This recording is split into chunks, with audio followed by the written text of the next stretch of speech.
Hey everybody, Frank Garon here, and I'm so excited. I'm here with my good friend Dr. Ann Curtis, and Dr. Ann Curtis is over in Jersey, not New Jersey, but Jersey, which is correct me, Ann, it's an Yeah, it's a one of the English Channel Islands, so channel. it's a small island just off France, but it belongs to England. Or belongs to Gotcha. the UK.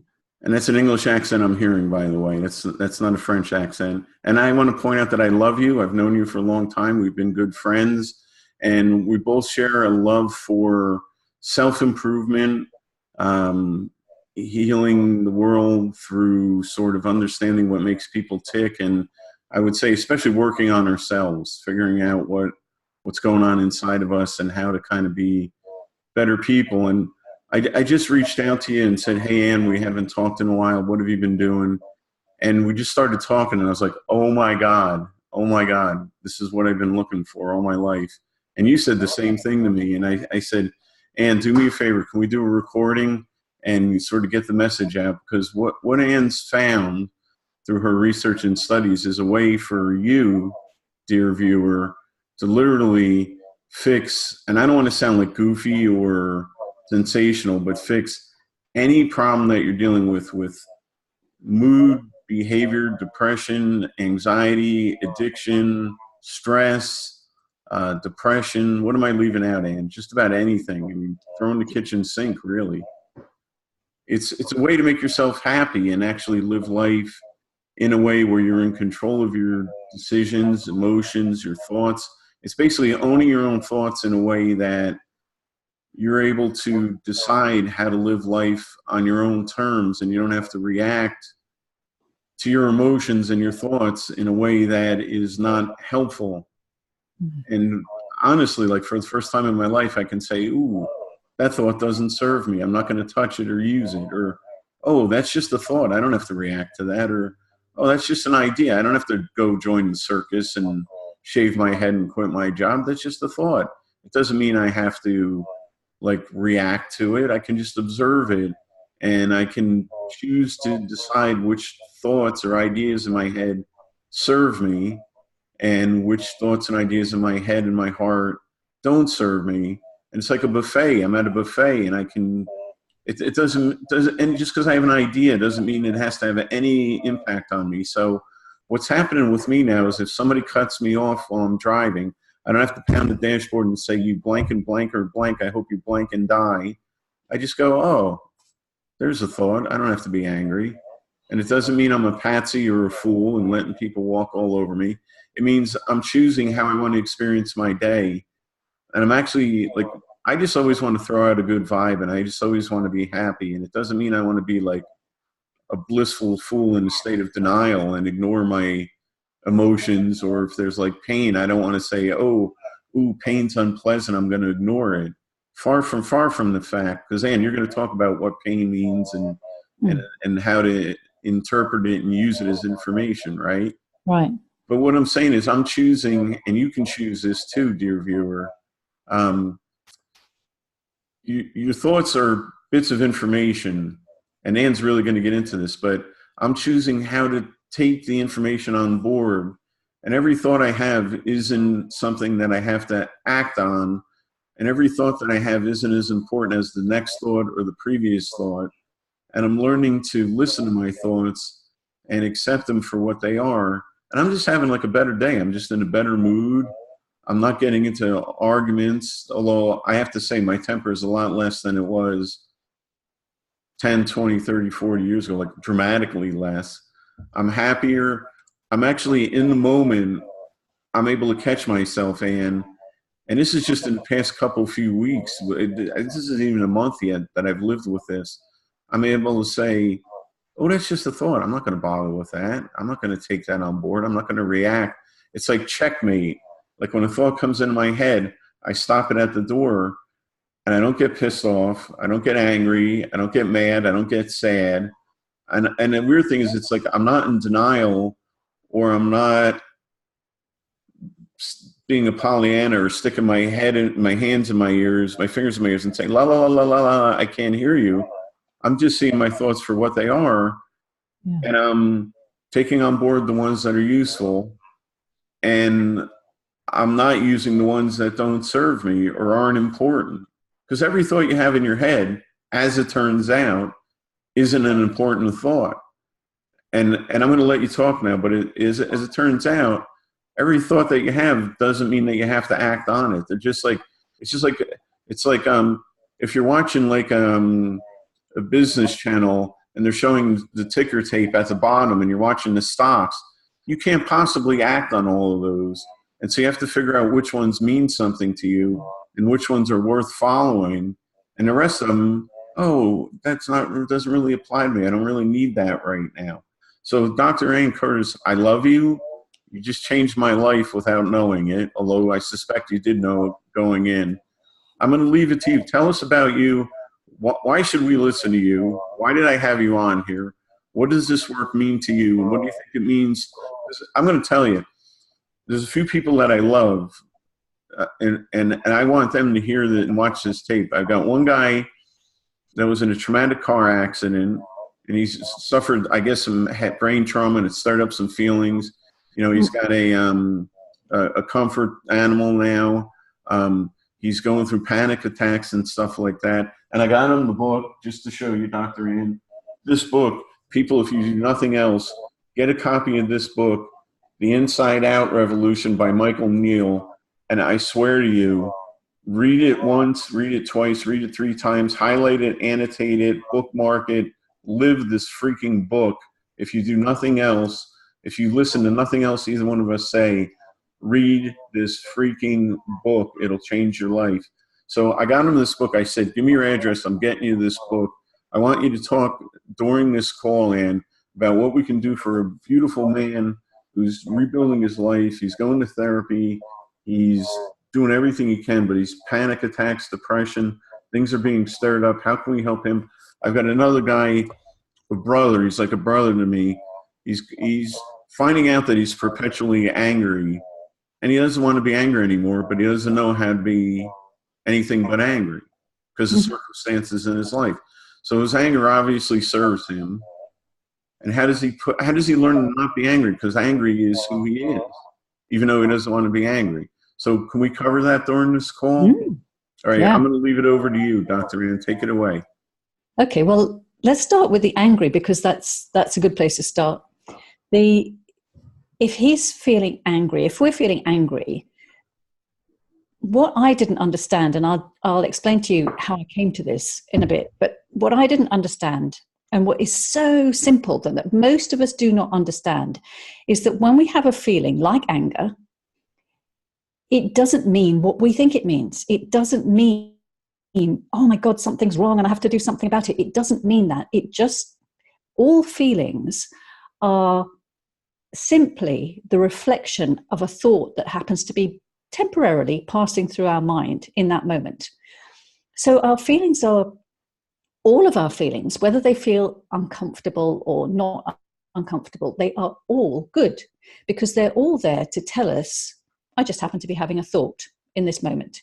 Whatever thought you happen to be taking seriously, whether it's conscious or unconscious, whatever thought you happen to be taking seriously in a moment is going to show up as a feeling.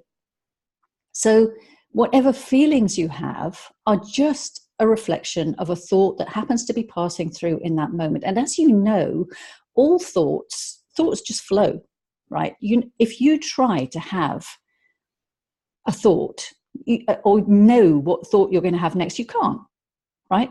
Thoughts just keep coming and keep coming and keep going. And actually I was interviewing, I'm doing a series of interviews at the moment about this topic, all around this topic.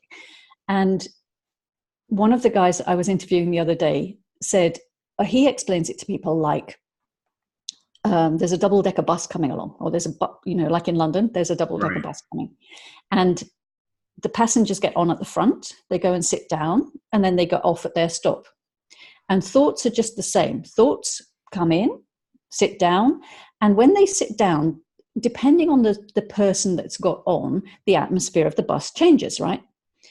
And then as the bus goes along, it gets to its next stop, the thought gets off, the person gets off. That's the thought getting off where it's supposed to.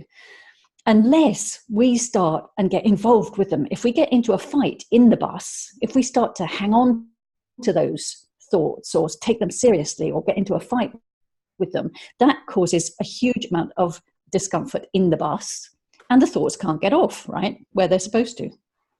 So I thought that was quite a good one. So remembering that every feeling is simply a reflection of a thought that we happen to be taking seriously in that moment. So if we just watch it and go, oh, right, okay, so I'm feeling angry. That means I must be having an angry thought. Don't have to do anything with it. I don't have to act on it.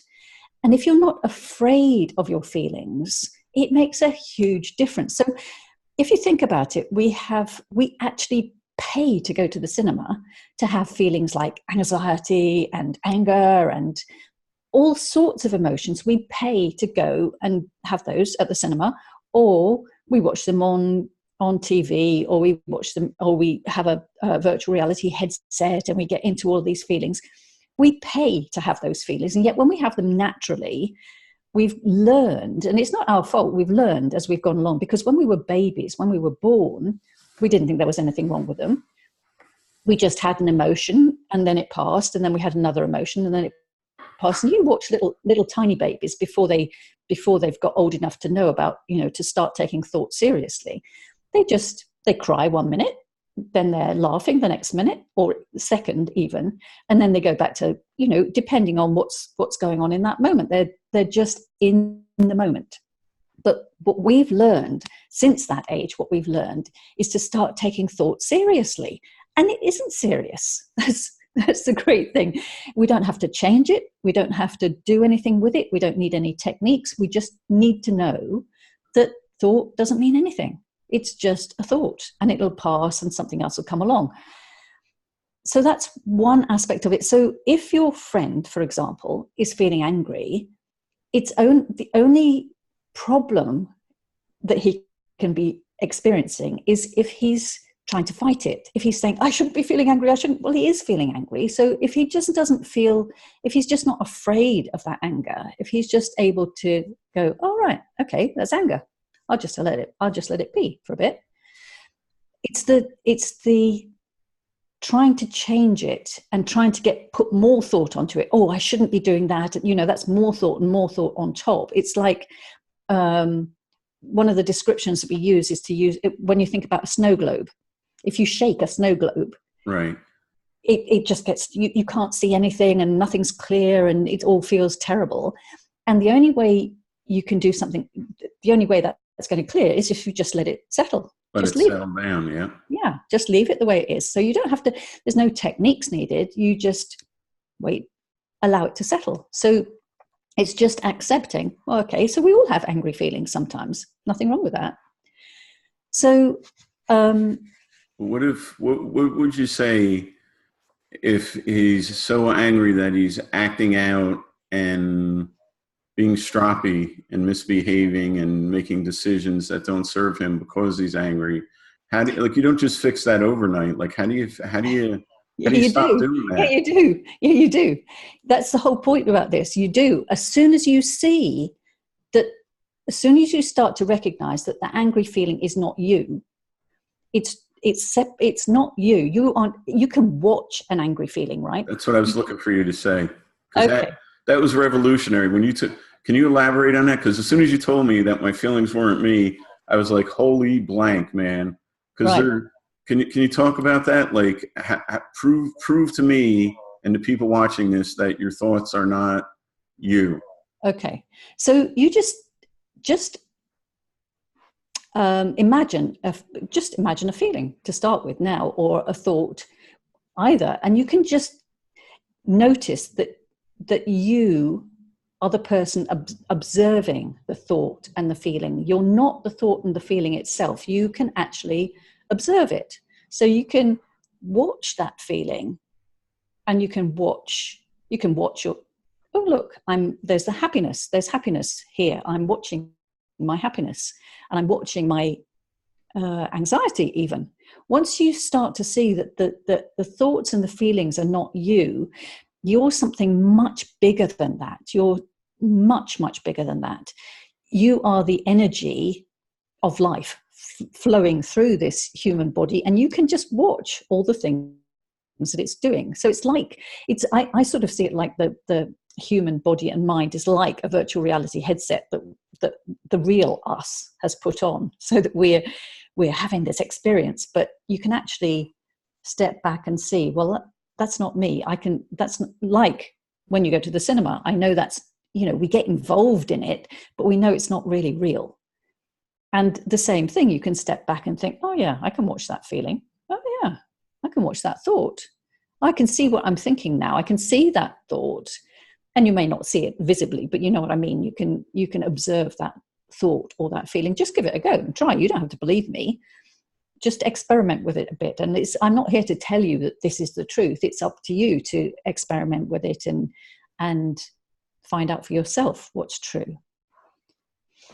But the interesting thing is that I, like you, Frank, spent years and years and years. I trained as a medical doctor, and then as a psychotherapist and a sexual and relationship therapist, and all the time trying to find things that would work for me as well as for my clients, because despite all that training, I wasn't having happy relationships. I was divorced twice.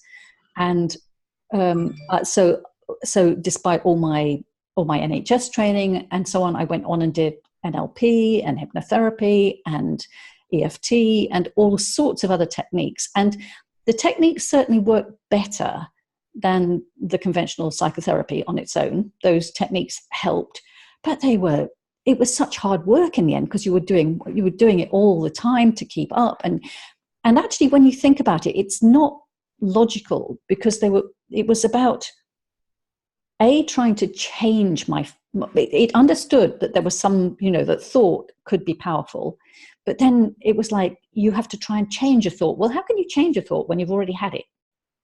Right? And then you might be able to choose one thought that's coming up. You might be able to say, okay, so I'm going to think about gratitude now. Fine. And there's nothing wrong with that. But you can't be controlling every single thought that comes into your mind. It's impossible. Try and see. You cannot control every single thought that comes into your mind. It's just impossible. So it's exhausting just thinking about it. Like, I have a headache, just what you said. And the thing I love about you, Ann, is you're very practical. You're very bottom line. Like, you live in the real world. You deal with these very heady, cerebral concepts, but you're practical. You're like, look, give me the solution. What is a happy life? How do we fix problems? What is the bottom line? Like you say, you're a trained doctor. You're trained NHS, National Health Service in the UK. You're a doctor, you're a clinician, you're a psychotherapist. You've been through everything. And the thing that I like what you just said is, okay, maybe you can anticipate one thought and you say, ooh, I'm starting to feel grouchy. I'm starting to feel irritable. I'm going to think of a happy song. You're like Barney dancing in his purple suit.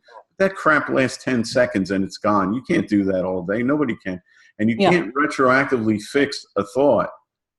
It's already implanted in your psyche. It's there. So you already have this whole array. I've got 54 years of living, girlfriend. How the hell am I going to go back and fix 54 years of the hot mess that I am, right?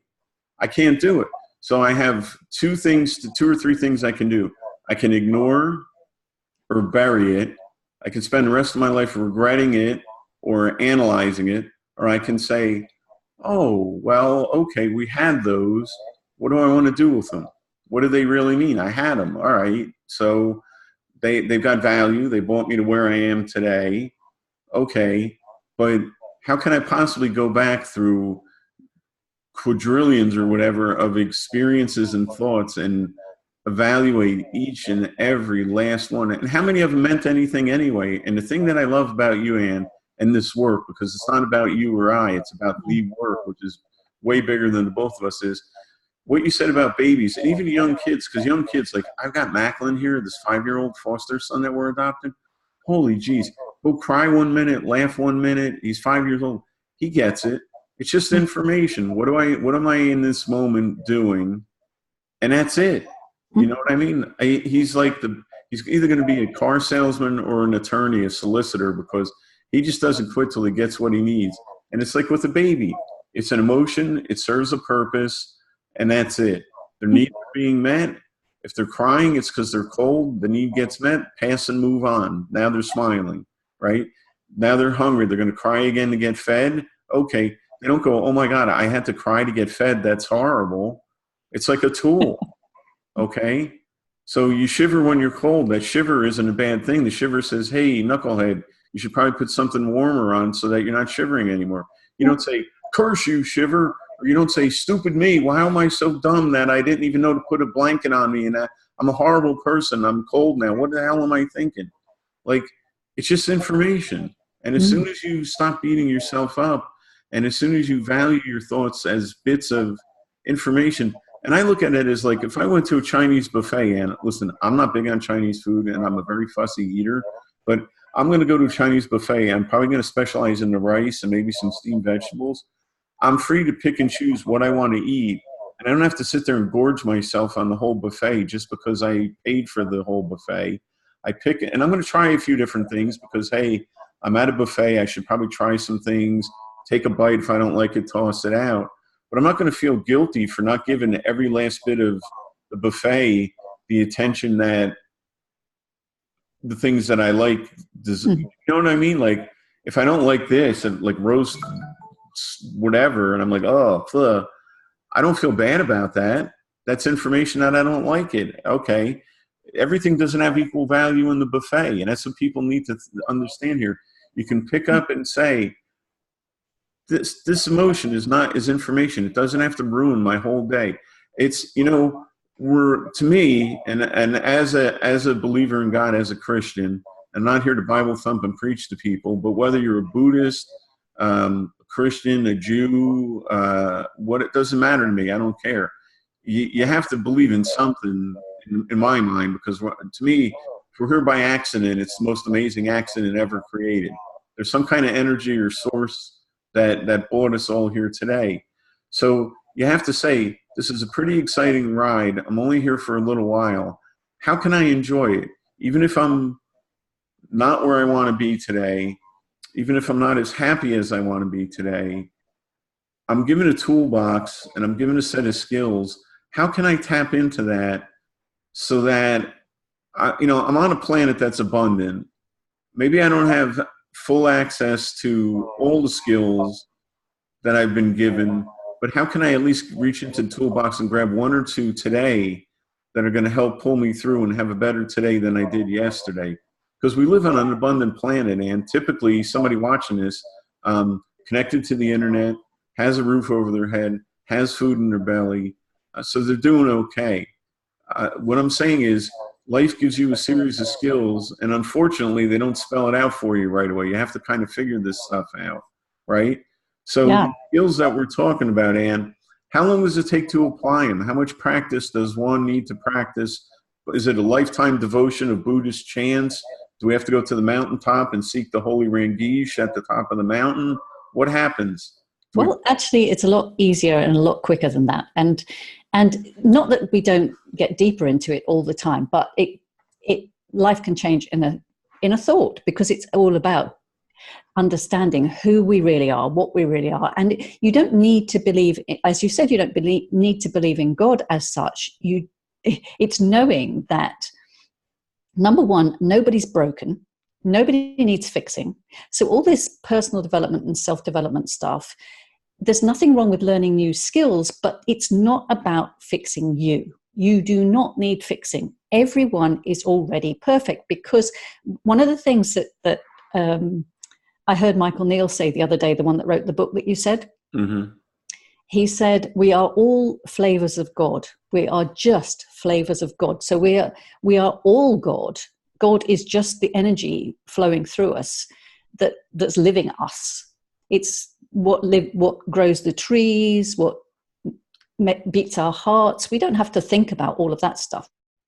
We don't have to work on making sure that we breathe and work on making sure that our heart beats and all of that stuff. Life is living through us, and that life force is, for me anyway, that's the same thing as God, right? So we are, what he said was that we're all flavors of God, and there's nothing wrong with any of us.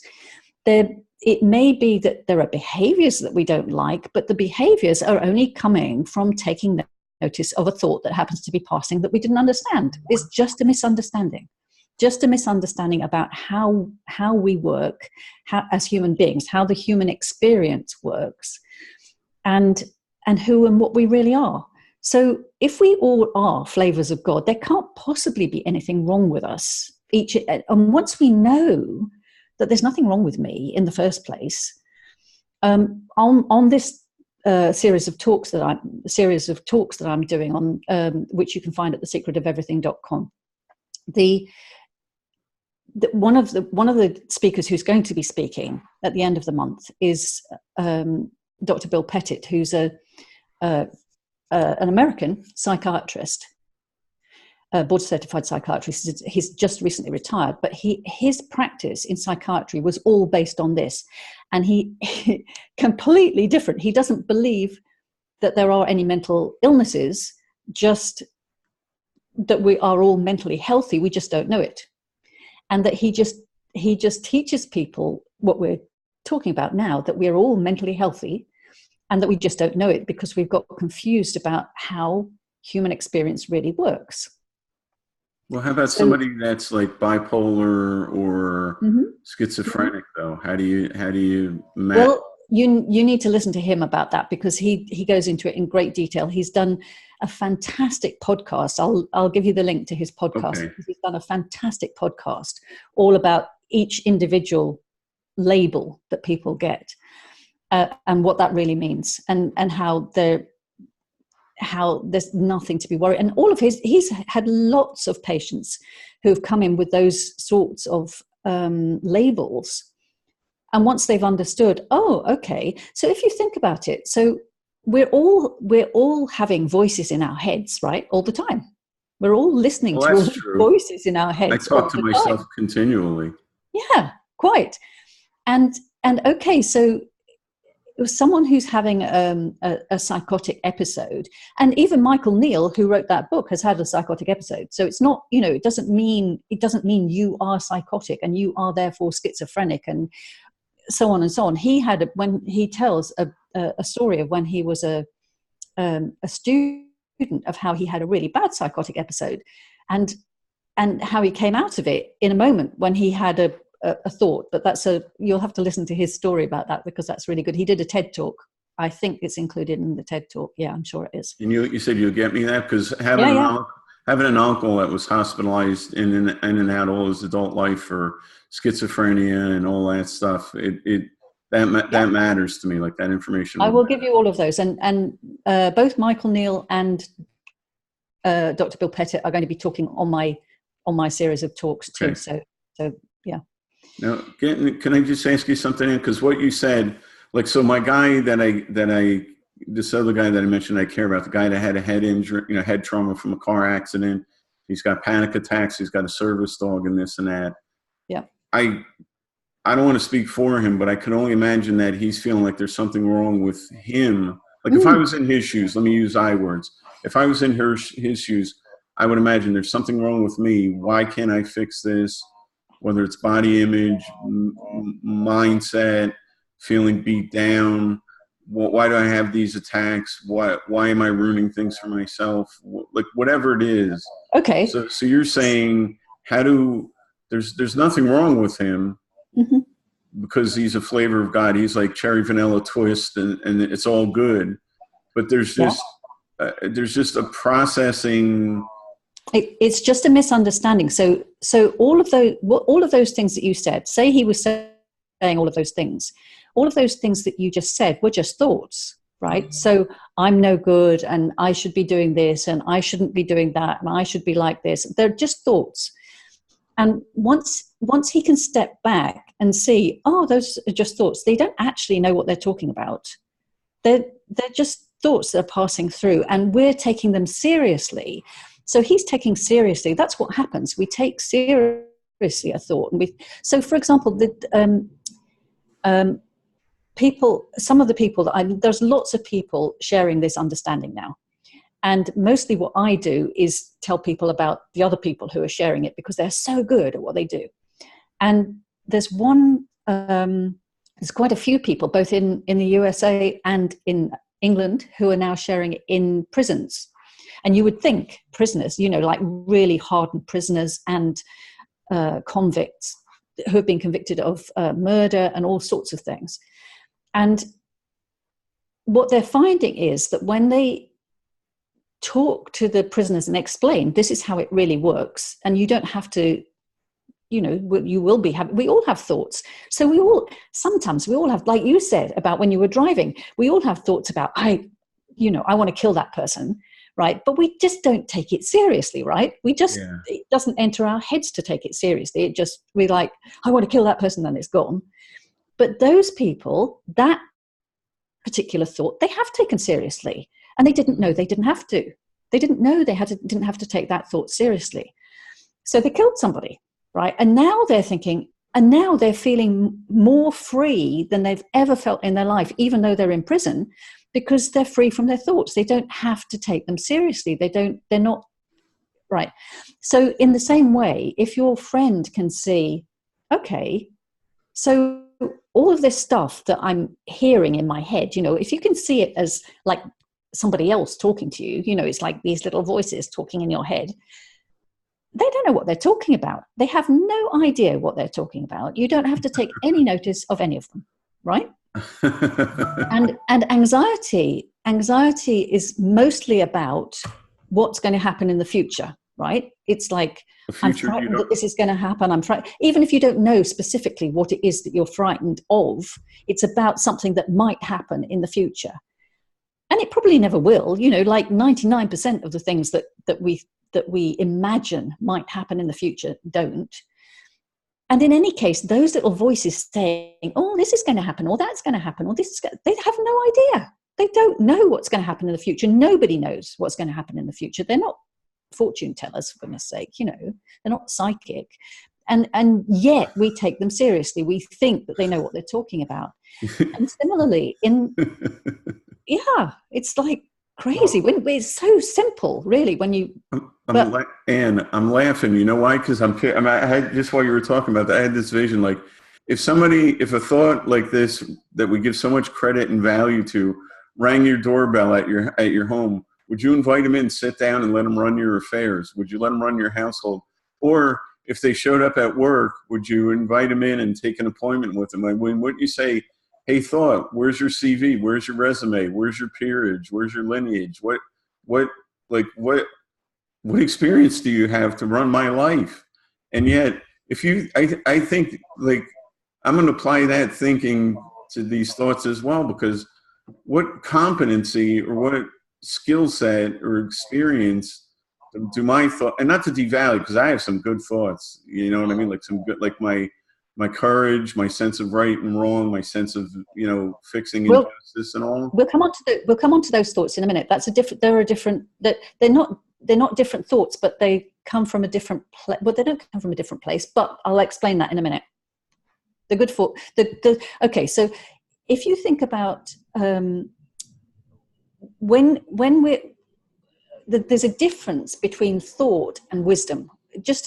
I know I'm using a different word. I'm just using it as a different word. So wisdom is like intuition, right? It's the knowing feeling. Like if something happens, if there's an emergency, and like the guy that dived into the river to save someone, right? Saved freezing cold river. He dived in and saved someone.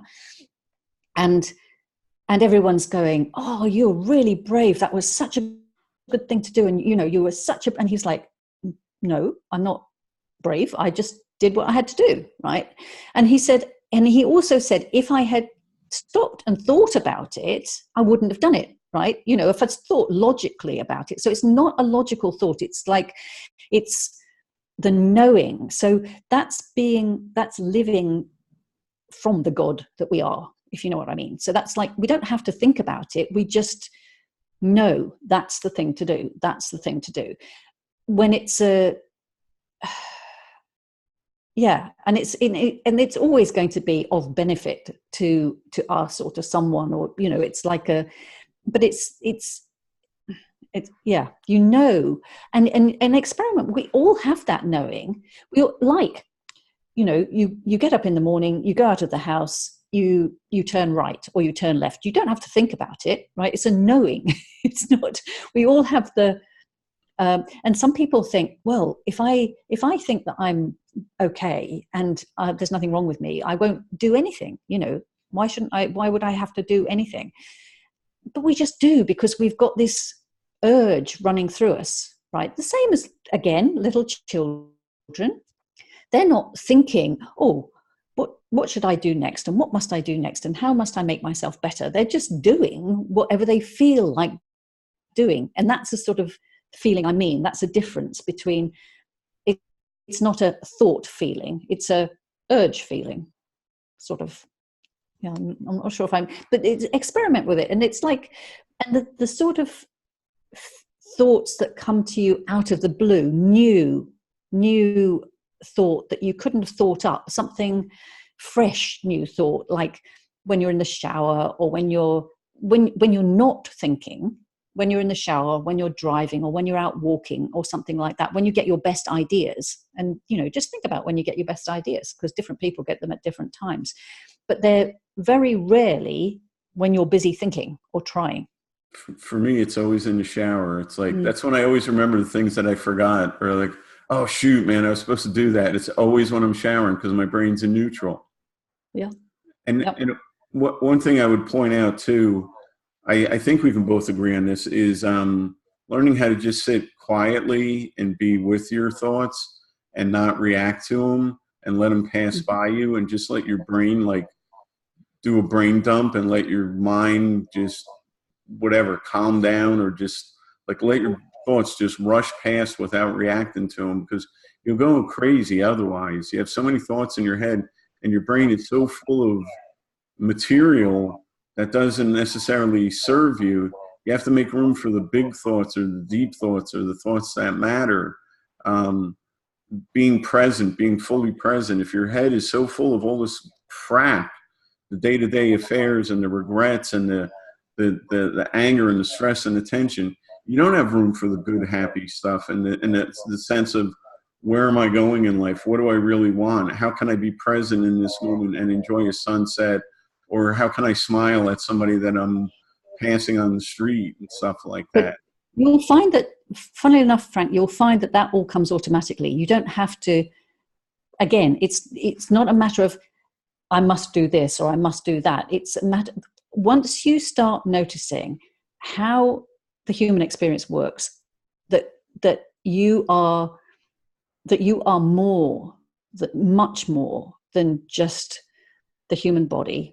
We're all one, basically. We're all one energy. We're all just one energy, right? We're all just one energy living life through different bodies.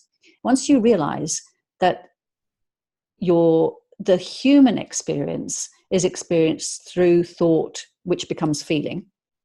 Thought is just feeling is just a reflection of thought, and it's all flowing.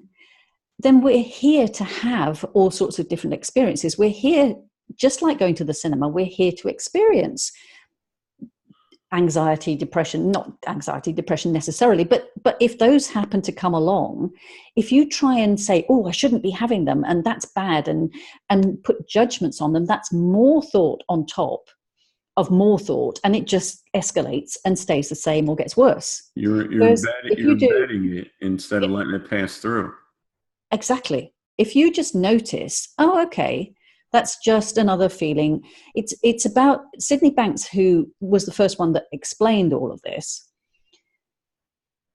He said, if humanity if human beings could not be afraid of their feelings, so rather than trying to think we must be happy all the time, no, we like the feeling of thrill, of anxiety. When we go to the cinema, we like to feel all these different emotions. Just enjoy the emotions, rather than, if you start and think they're bad and I shouldn't be feeling that, that's where the trouble comes in. Okay. And the more you just accept, oh, that's just a feeling, and it'll be changed soon. It won't stay the same. It's never going to stay the same. Even people, funnily enough, if you're feeling depressed or if you're feeling anxious and you think, I'm an anxious person, there's no such thing as an anxious person. That just happens to be an experience you're having at this moment. And And even I can remember a time when after my husband left me, I thought I was really depressed, right? And I was, and then there was one day when I had been out somewhere, and I'd learned to sail, and I'd had a day sailing, and I'd really enjoyed myself. And I was driving home singing in the car. And I suddenly thought to myself, hang on a minute, I can't be happy. I'm depressed. And you'll notice that even when you're depressed, there are times when a happy thought will come through and you'll have a happy experience, even if it's only for a very short time. Right. So there's no such thing as a depressed person or a happy person. It's just an experience we happen to be having in that moment because of whatever thoughts we are taking seriously. Now, not deliberately, but because we didn't know that. Right? We didn't know. We're not doing anything wrong. We just didn't realize that that's where the experience is coming from. So what does somebody do? So this is all new information, even to me. That's why I'm repeating it with you and learning about it. And I can tell you, and honestly, 2-3 weeks since we've been talking, it's become a habit, and it's been no work at all. It's kind of amazing to me, because I just say to myself, like say the kids are loud and fighting, and typically I'd be an officer like, oh, damn, it's too noisy in here. I can't stand it. And now I'm just like, oh, I'm not going to take that on board. It's just going to go on with my day. I'm going to choose to be happy, because happiness is a choice, and I can choose to be happy. And I've said that, but I've just not lived it. But happiness is a choice. Well, yeah, to some extent it is. And it's more about being happy with whatever state you're in. So that's my point. Yeah, I'm not being as eloquent as you are, but that's what I mean. Like I'm choosing my experience. I'm not denying that there's noise. I'm not denying that I could choose to let that cause me stress and anxiety. But I'm saying you know what I'm saying? Everything's neutral. Yeah, and also it's not, even if you're saying that you could choose to allow that to cause you stress. Well, nothing outside you can cause you stress. The only thing that causes you stress is your thoughts about whatever's going on. So, right? So there's no such thing. So I'm sorry, and a better way of saying that would be, I could choose to allow myself to be stressed by that. By your thoughts. That's what I mean to say. I could choose to allow myself to be stressed by the thought of that experience. Exactly. Right. Yeah. So we imagine, it looks so real, right? That our experience is coming from the outside. It looks like that person can make me angry. But if that person could make me angry, that person could also, they cannot get in and choose and change your feelings. It's your thoughts about that person that are making you angry, not the person. Right? It would be a pretty sad life if every man, woman, and child in the rest of the world could run your life, and you're the only one that's powerless to run your own life. Yeah, and absolutely, it gives you so much more power. You have that power, but we don't. That we're in a misunderstanding that other people have power over us, and they don't. And the other thing about this too is that once you realize that each of us is having our own little virtual reality experience according to whatever thoughts are going on in our minds, it makes a huge difference to how you relate to other people, because you can now see that person, if he's angry or behaving in a bullying way, or say he's angry and he's saying horrible things to me, right?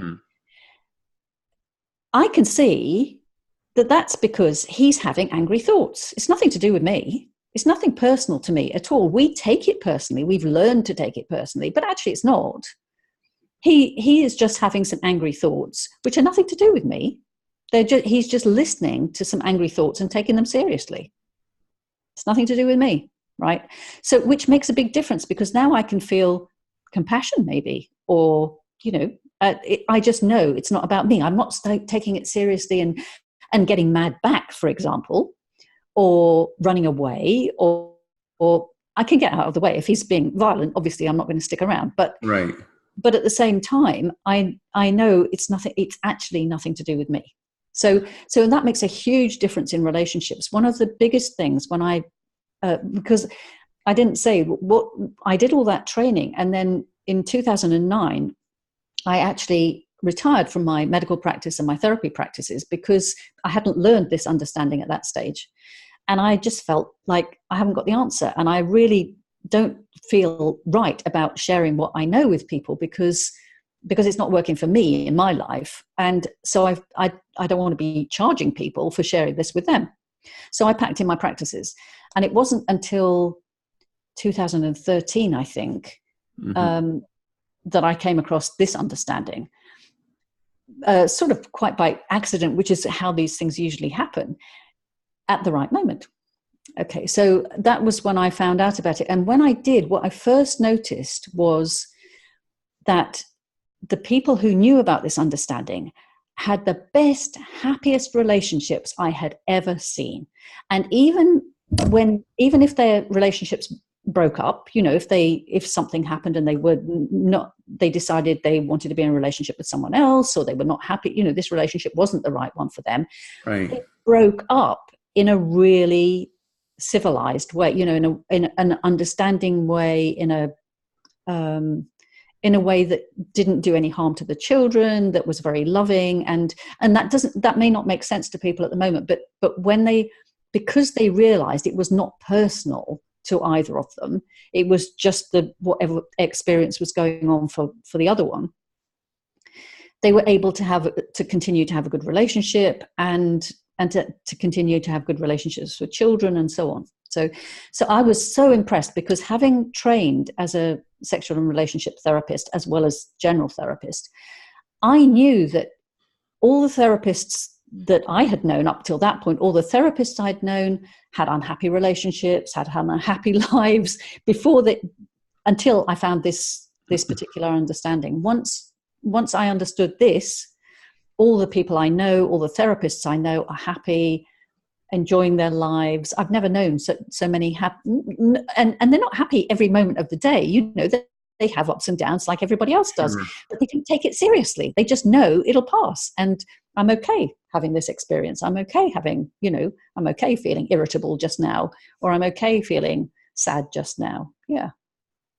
It just makes a whole lot of difference to your experience. In the last few minutes here,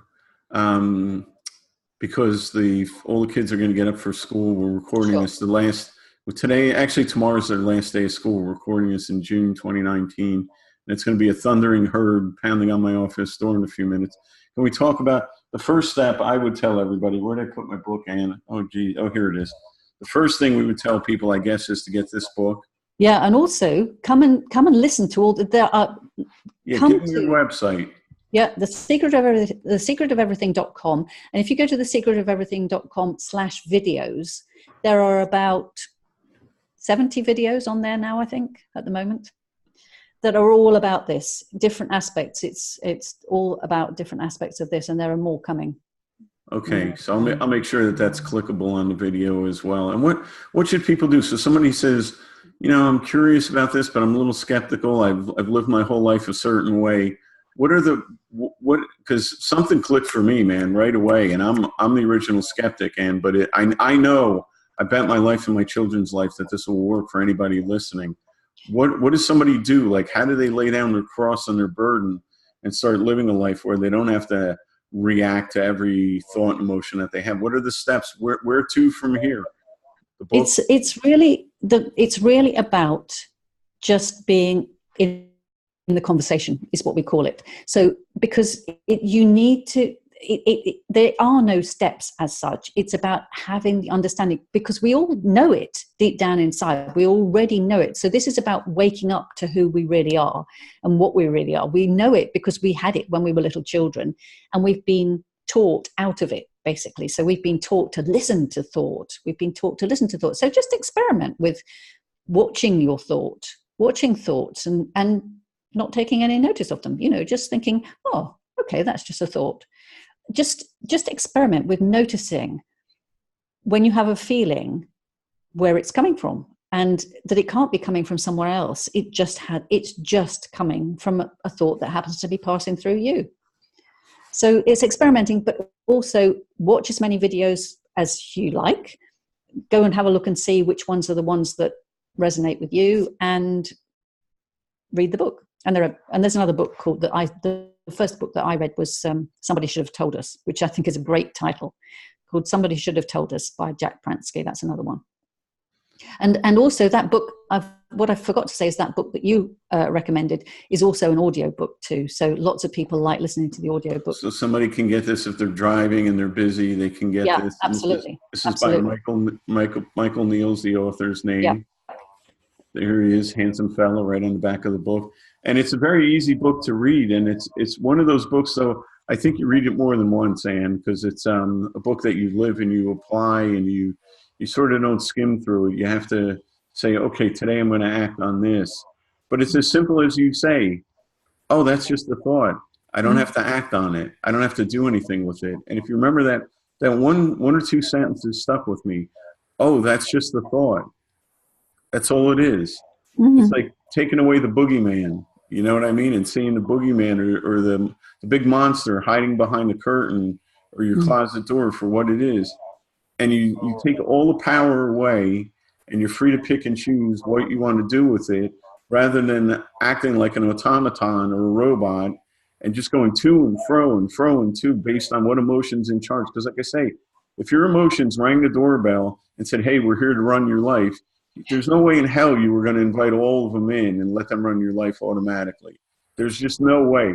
And if they said, here's our resume, we're going to make you cry, we're going to make you scream, we're going to turn you into an addict, we're going to make you sad, we're going to have a divorce, we're going to have you not talk to your sister for 5 years, we're going to have you take on debt and gamble and become an addict, but let us in anyway, we know what we're doing. You would slam the door and throw the shades, and you wouldn't come out of your house for a month. And one of the things I didn't mention as well is we talked about thoughts about the future causing us anxiety and so on. But also in my past training in therapy, we always took people back into the past. Everybody thought that you had to go back into the past to sort it out. The past doesn't exist, right? The past is just another thought. You don't have to think about it. You don't have to take any notice of those thoughts about the past. So we will all have thoughts about the past, and sometimes we'll have nice thoughts about the past. There's nothing wrong with that. Right. But when you have thoughts about the past that come with horrible feelings, you can just know that's not happening now. That's not happening now. That's just coming from a thought. You're deliberately choosing to recreate a negative feeling that serves no purpose right now. Why?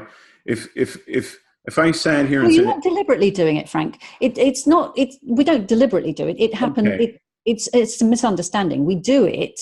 We have a thought. We have a feeling, and we think, oh, that's happening now. But it isn't happening. The feeling is happening now, but it's coming from a thought about something that happened before 15 years and once ago. you realize that and you disconnect, you can like, oh yeah, they're right, okay, that's just a thought about the past. And that's literally as simple as it is, because if it's not happening now, what can you do about it anyway? No. And you don't have to do anything with it then. It's not a step like, oh yes, that's a thought about the past, I must do this with it. No, you just know, oh, that's a thought about the past, and another thought will then come along.